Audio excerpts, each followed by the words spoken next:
Hello, hello. Is that loud enough? Yeah.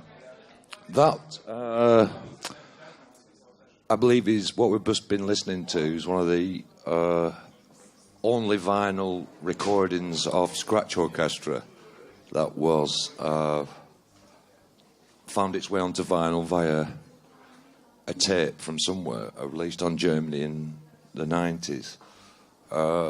So what we've got with Scratch is a kind of endeavour to make music collectively, but with all the foibles and problems that has. So I'm going to try and do a very quick kind of history, and I've got some sound bits, courtesy of Resonance, putting things on a cloud. So, but right at the very beginning, I just want to think about the word scratch, especially for our Serbian friends. I don't know what the word scratch is in Serbian, but in English it's got quite a few sort of connotations, like start from scratch, meaning just begin again from zero, scratching about, kind of like idling around, in a way, scuffling your feet. What have we got here? Scratches what? Scratches vandalism, scratching a car, scratching a thing, scratching a school desk, and then also a scratch as a small wound. So there's a few things even in the word scratch. It seems quite well chosen. Pork scratchings, a famous English thing that you smash your teeth on. I won't be eating any more of them. I'm just going to show also I'm squatting on Mayday Roomsy's website because there's 3 clips from a film that I'm going to try and show bits of. We've only got 2 minutes of each, but by Hannah Boynish called Journey to the North Pole. And in some respects, the clip I'm about to start with explains it all, really. But just before I show that little clip, one thing about Scratch is it may have had about 150 members. I've never been through the archive to count everybody who was in. There is a list of members that Cornelius Cardew set up. But just before, first we'll show the clip. After the clip, I'll give a brief introduction to the Scratch origins. But what strikes me is that in collective music making, for instance, and particularly in the Scratch, because so many members were in, there's like dispersed archives. There is no history of the Scratch, which is one thing. Like we're talking about, like what makes Chris's book contemporary. I think some elements of the Scratch are very, very contemporary. It seems to exist outside this academic historicisation, and there's many voices, and I'm going to try and include as many of those voices of the members of the Scratch, particularly a friend of mine, Stefan Zazokan, in this. But and in a way, the main way into Scratch seems to be via biographies of Cornelius Cardew, who was instrumental in setting up the Scratch, amongst others. So there's still a history to write, but that history is a multiple sort of history. And hopefully in the next half hour we'll get a rough idea of the different angles in the Scratch. But I'll just show you this first. Hopefully it works. It's from the film Hannah Boynish. Oh no, it won't come up. Let me try and move it across. Oh shit. Yeah. Oh.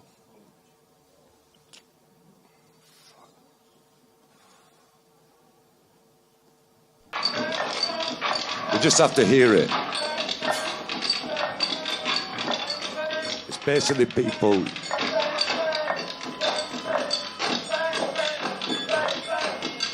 So you've got to get it off.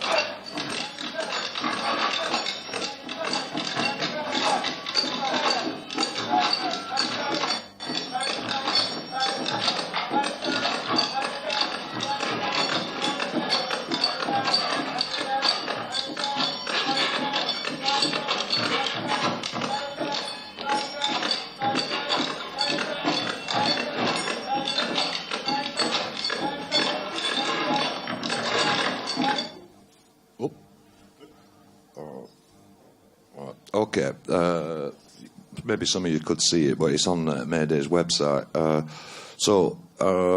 This is a kind of a rough paragraph about Scratch Orchestra.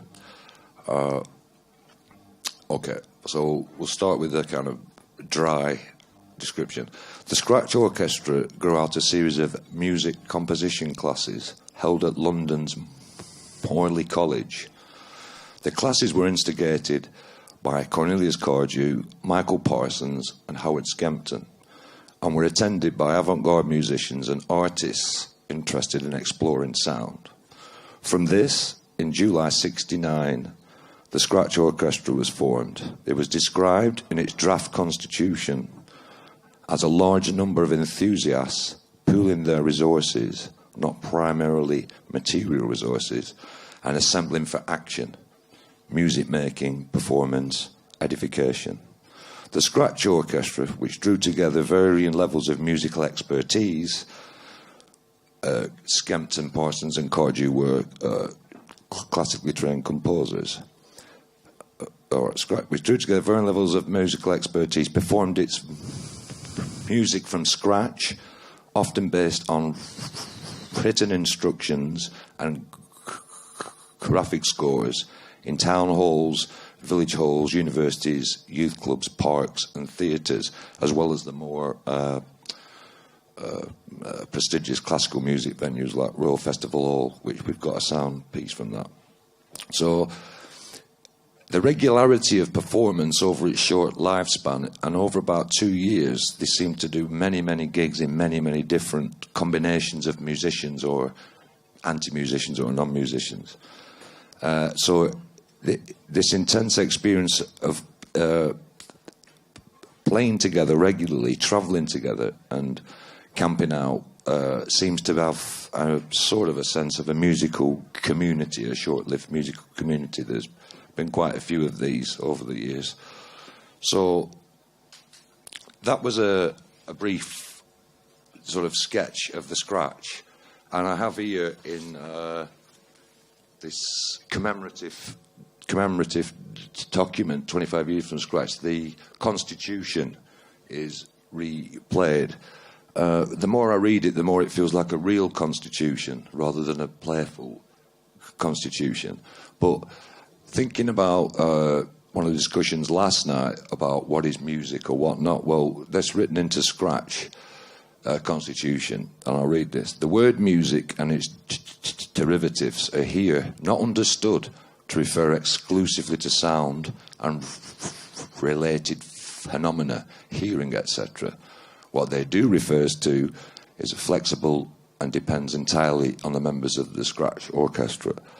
So, in some senses, the Scratch Orchestra is setting up to explore what not only what a collective could be, but what music could be, in some sense. Interestingly, in the Constitution, there's a bit for spare time, and maybe we see a tendency that comes out with the Scratch. So, spare time activity for orchestra members. Each member should work on the construction of a unique mechanical, musical, electronic, or other instrument. That's particularly good. In this Constitution, it's got some of the areas that the Scratch was approaching. So we've got a general sort of definition of Scratch music, but they also had what they call popular classics, which was, I suppose, intended to be bastardized versions of classical music. Improvisation rights, which I'll get onto. Compositions, of course, are, some suggest, or one member, Roger Sutherland, who was in the Scratch Orchestra, kind of suggested in a really good piece he wrote many years before he died, actually, that the Cordu could have assembled this ragtag bunch for one particular piece, one particular composition. So there were this element of compositions being done, and research projects, they're called. Now, within the research projects, there was the idea of going on a journey. And my friend Stefan did a piece that I'll get onto that was related to a journey. So that's the kind of founding document. It was printed in the Times literary supplement, I think, which is a pretty big circulation thing. The Musical Times, June 1969, that must have been a smaller circulation, but it's more popular than unpopular, I suppose. I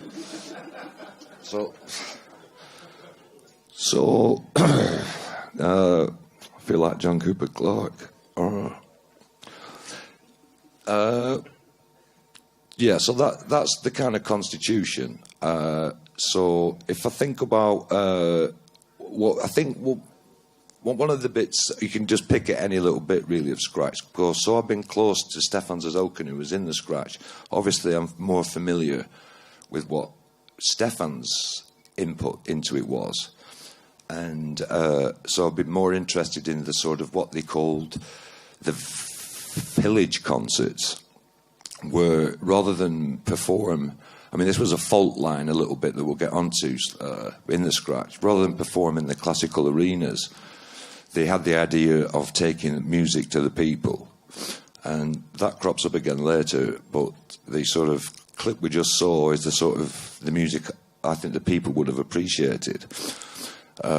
So they toured around village halls and very small venues, and we're kind of like a troubadour bunch from the footage I've seen, sort of descending on places and playing sticks and shouting scratch. And my friend Stefan did a journey through Richmond Park, and he basically invited 4 or 5, 6 people. Or, well, basically you could submit a proposal to the whole group. I think there was a mailing list.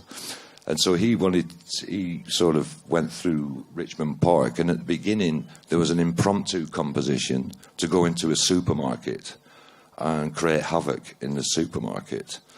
So Stefan sort of planned this journey, and there was different rites played, different activities done all the way through Richmond Park. What Stefan was also involved in was making a scratch cottage as well. So it brings in this non-musical kind of element of visual music, of a sort of shed made from all bits of wood that they'd found close to Alexandra Park, I think, where the Scratch built a cottage. And unfortunately, I can't operate this properly to get the image up, but it's down. Yeah, I don't think so.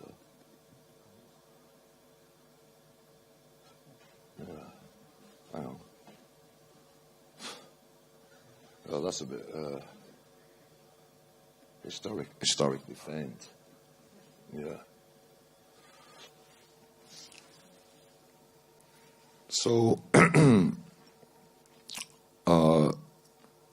there's one point of continuity from the past to more recent times, in that in the Scratch Constitution it suggests, well, it says anybody who joins the Scratch Orchestra can write what they called an improvisation right, and this booklet collected them all together, and many are just verbal scores or scores for action, or, you know, if I read one totally randomly, the first one.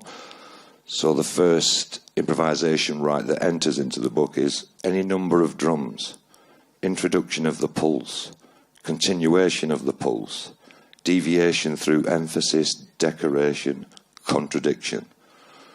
So it gives an index as to who wrote that one. I think it was a member called Hugh Shrapnel, who's got HS on it. So there's about 150 of these. These were collected together to perform at Scratch concerts.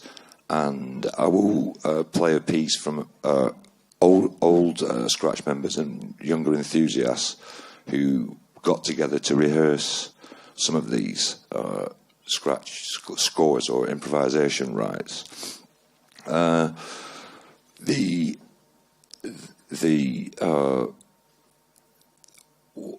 thing that's hard to sort of find out about very much is that within Scratch there was a number of subgroups. Now, eventually an ideological political clash occurs in the Scratch, which I'll touch on briefly. But within the Scratch, I'm obviously following Stefan's trajectory into a group called the Slippery Merchants. And I think the entire archive is 6 pages of the Slippery Merchants. But the Slippery Merchants, well, somehow I found the phrase, but it's not my own, were made unintended performative intrusions into other places. So there's this slightly anarchic wing of the Slippery Merchants, of the Scratch. Sort of anarchy within anarchy, it could be said. But one particular one that they did was to make impromptu concerts in schools. And I think they worked out a phrase on about 20 footballs and let the footballs loose in a schoolyard. And Stefan would describe how the teachers would come burning out from the classrooms, and there'd be a little situation going on. But the Slippery Merchants on one of the documents describe themselves, and I'll just find it.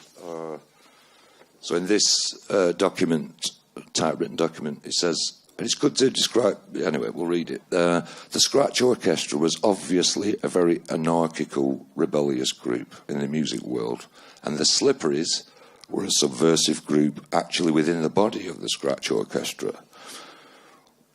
What creates the situation in which those slippery moments in which all the senses can contribute to the simultaneous appreciation and modulation of life as a total aesthetic praxis? So there, yeah, that's a lovely little statement. So that was one subgroup in the Scratch. I know there are others, and I can't quite recall them, but Stefan would inform me that they were potentially more to play professional concert style stuff than the other groups, but that's the Slippery Merchants.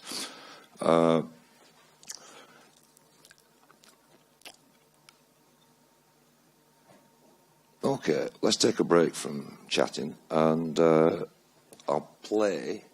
Now, a woman called Carol Finer was in the Scratch, and she did a program on resonance, and she's got hold of some recordings.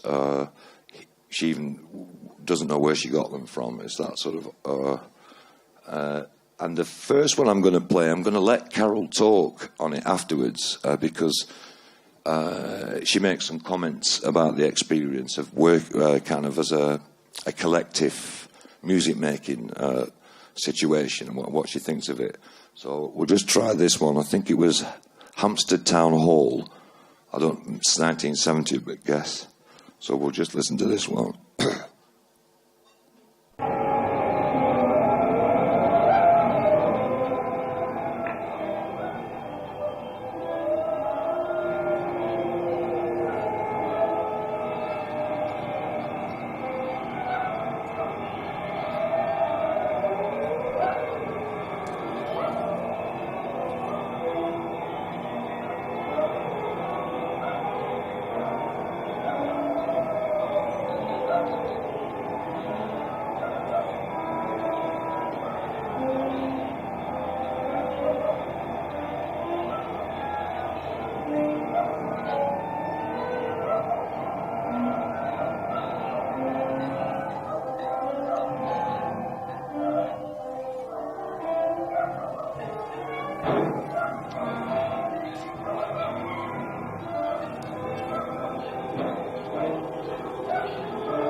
is Carol's book. We should fade that out. It's a very strange noise.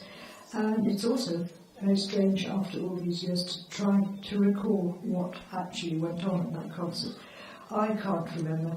And that's not just because it was so long ago, it is to do with this kind of music. And in this time of half-planned, half-improvised, collective performance, even if you start out with your own quite strict program, once the actual performance starts, what you planned you would do gets changed through the actions and interactions of the other performers. It's a collective something that I can't give a name to. It takes over and you're swept along by it, often moving a long way from your original intentions or your plan. So, listening to that recording, which you can't recognise your own sounds, your own particular input, because you've become one with the collective sound, and you can't be sure anymore whether it was you or someone else making this or that sound. And it's the nature of the performance itself that makes you lose yourself in this collective. And it occurs just as much in recent concerts, such as in the Chisholm Hill Dance Space or at Cafe Alto. So that was Carol talking about her, and Carol turns up in the later group that forms to perform the improvisation rites. But even though we've heard the music and we can get a rough idea of some of it, I'd still like to read what Roger Sutherland, how he described the music, because it's pretty difficult, but he, from inside the Scratch Orchestra a bit later on, he writes, it was published in a zine called Noisegate. It's called The Death of the Scratch Orchestra, a personal account, and it's a really interesting piece of writing. But I'd just like to read Roger Sutherland's description. He says, "The sheer chaos and unrelatedness of this music was strangely liberating, because clearly no meaning had been imposed. No overall intelligence was shaping the sound, and therefore one was free to interpret the results in one's own way, as if deciphering mysterious hieroglyphs, for which the code had long since been lost."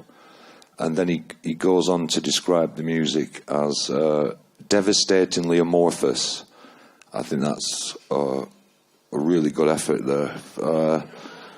Very good. A dissonant morass which obstinately refused to gel into any comprehensible structure and sounded totally different according to where one was standing. I think I have another one in honour of this great text.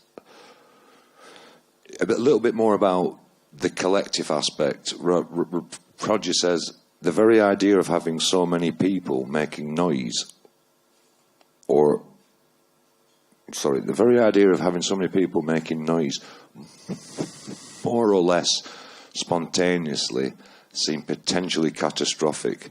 And yet, as one's ears became detuned to the sheer density of sound, it seemed to work. And in the midst of apparent chaos, one attained a transcendent feeling of serenity. It was like walking on an artistic tightrope, except that one couldn't fall or fail, because the distinction between success and failure had itself been blurred. So, that's what a former member thought of, tried to express about the music. And I guess before going on to a more contemporary aspect, it's probably as well, because there's been, as you say, statements of real optimism about the collective, the Scratch, and what people took from it and what they moved on to do, that actually it didn't last that long, really. Maybe it was a very intense experience. But you could say that there were both musical, a kind of amateur-professional split, as well as a kind of a split, just to keep it short and simple, between a more Bolshevik-style Maoist thing and a more anarchist thing.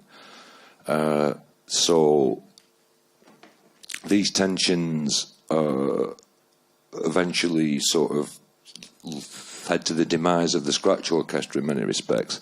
And again, I'm just going to quote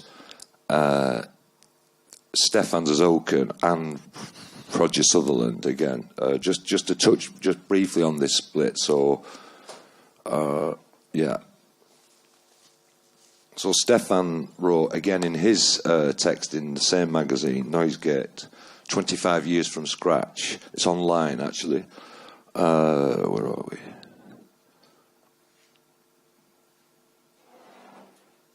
Okay, I'll just read the paragraph.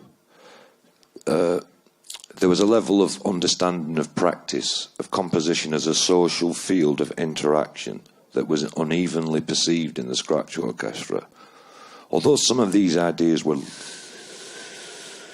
latent in practice, they were theoretically unformulated. When political ideology was applied to the situation, it was an imported formula that was applied heavy-handedly.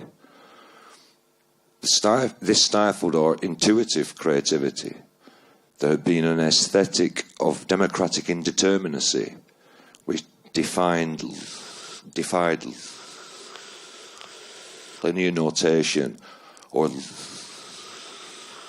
literary critique, but was vulnerable to the imposition of ideology. What Roger, in his, in Roger's piece, the sort of clique that tried to overdetermine the ideology of the Scratch Orchestra is described in terms of bullying and people having to leave. And Sutherland describes a kind of insistence of the proponents of this ideology, the way it's propounded and pounded in. But I won't read that traumatic part. Well,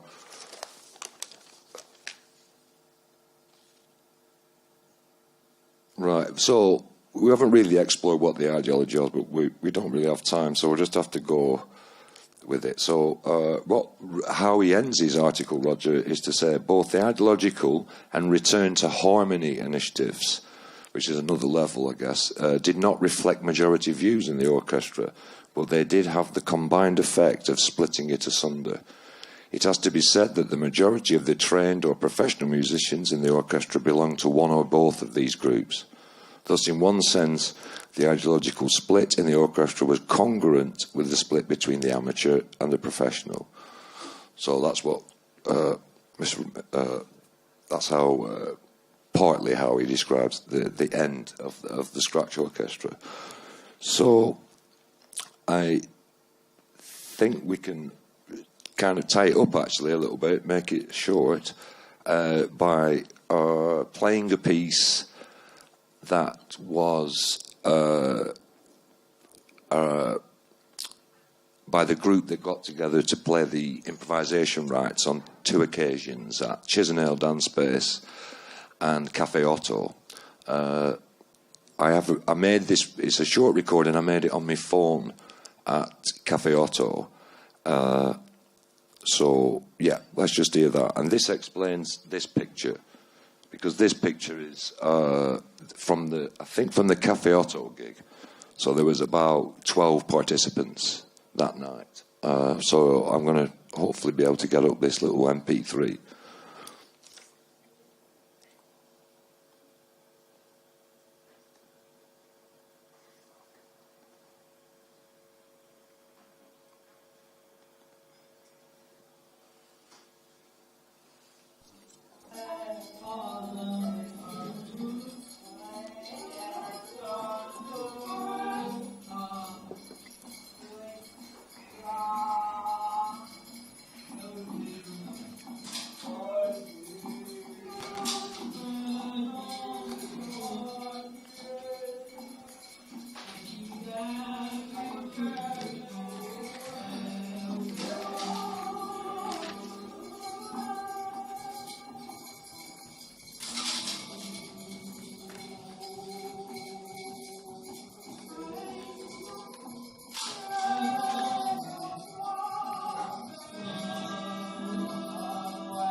Okay, as just to finish very briefly, it's the coda.